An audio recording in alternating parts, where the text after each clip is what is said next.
Hai guys, kembali lagi dengan JJ Bro. Apa kabar? Semoga kita semua sehat sejahtera diberkati Tuhan.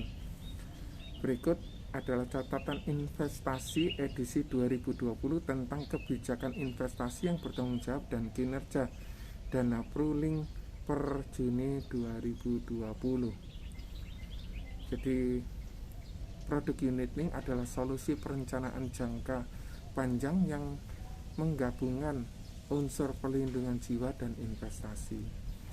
Sebagai porsi investasi dibentuk dengan tujuan utama sebagai simpanan yang diharapkan dapat menjaga agar perlindungan jiwa dan kesehatan dapat terus dinikmati oleh pemegang polis. Kondisi pasar terus bergerak sesuai kondisi ekonomi tiap tahunnya.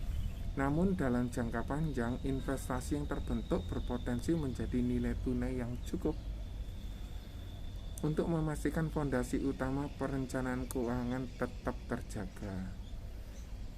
Jadi kebijakan investasi yang bertanggung jawab itu maksudnya gini, komitmen jangka panjang untuk melindungi dan mengelola investasi nasabah. Sebagai pengelola investasi Prudential Indonesia, Eastspring Investment Indonesia atau Eastspring Indonesia telah turut serta dalam mengimplementasikan kebijakan investasi yang bertanggung jawab sesuai dengan prinsip-prinsip yang didukung oleh Persatuan Bangsa-Bangsa yang juga dikenal dengan Principle of Responsible Investment (PRI). Penerapan PRI ini dilakukan guna melindungi investasi jangka panjang nasabah Prudential Indonesia.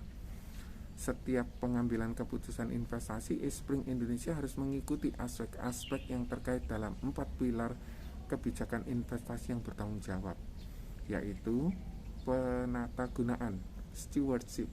Jika ada keputusan atau rencana perusahaan di mana Eastspring Indonesia berinvestasi yang berpotensi merugikan investor, maka Eastspring Indonesia akan akselerasi hal ini ke pemangku kepentingan perusahaan tersebut. Lingkungan sosial dan tata kelola perusahaan itu adalah nomor 2, dikenal dengan ESG, Environment, Social, and Governance. Keputusan investasi Indonesia harus mempertimbangkan bagaimana cara perusahaan melakukan bisnis dan meraih keuntungan dengan tetap memperhatikan dampak lingkungan sosial serta sesuai dengan peraturan dan perundang-undangan yang berlaku. Yang ketiga, pemilihan proxy voting. Eastspring Indonesia juga harus ikut aktif memberikan suara pada rapat pemegang saham. Yang keempat, eksekusi terbaik, best execution. Semua keputusan investasi yang dilakukan oleh Eastspring Indonesia harus didasarkan pada harga yang terbaik. Terus kemudian pertanyaannya, bagaimana kinerja investasi pooling?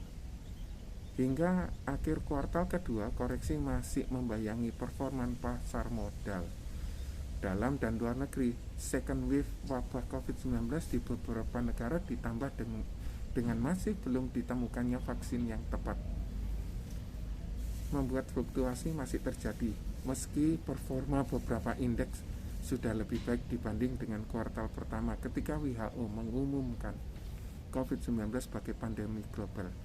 Dibandingkan bulan sebelumnya, semua dana investasi pooling mencatatkan hasil positif kecuali dana investasi rupiah global low volatility yang lebih disebabkan oleh faktor penguatan rupiah. Dibanding bulan sebelumnya, dana investasi global emerging market juga mencatat pertumbuhan positif 4,62%, yang mungkin dapat menjadi pertimbangan bagi nasabah yang ingin melakukan investasi tambahan atau top up untuk percepatan pencapaian tujuan keuangan. Akan tetapi dengan kondisi ekonomi dunia yang masih dibayangi ketidakpastian seputar penanganan dan vaksin COVID-19 serta ketegangan politik di beberapa negara, nasabah disarankan untuk memilih beberapa dana investasi untuk penyebaran resiko. Jadi ada yang moderat, ada yang konservatif, ada yang averaging. Berikut terkait kinerja dana investasi pooling per Januari 2020. Jadi ada informasinya, ada tabelnya. Semoga informasi ini bisa bermanfaat buat kita semua. Hal ini disampaikan oleh Ibu Novi Imelda, Chief Investment Officer Prudential Indonesia. Terima kasih, semoga bermanfaat. God bless you all. Bye.